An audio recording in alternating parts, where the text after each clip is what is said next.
Komisi Pemilihan Umum Kota Makassar kekurangan 460 buah kotak suara. Kekurangan ini diketahui setelah komisioner melakukan penghitungan kotak suara yang dikirim KPU Sulsel.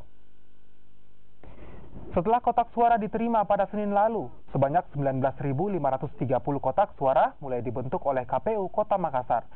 Jumlah ini masih kurang 460 kotak suara dari jumlah kotak yang dibutuhkan KPU Makassar. Perakitan kotak suara tetap dilakukan agar proses penyaluran logistik pemilu bisa segera dimulai. Kotak suara yang akan dilengkapi terlebih dahulu dengan menghitung jumlah kotak suara yang kurang, rusak, dan tidak layak dipakai agar bisa dilaporkan ke pihak KPU Sulsel untuk dilakukan penambahan dan juga penggantian kotak suara.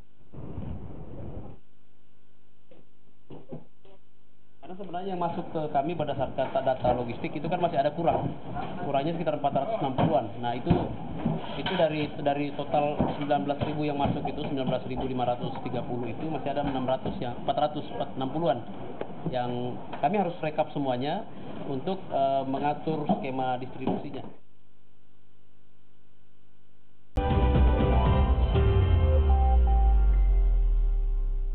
Saudara.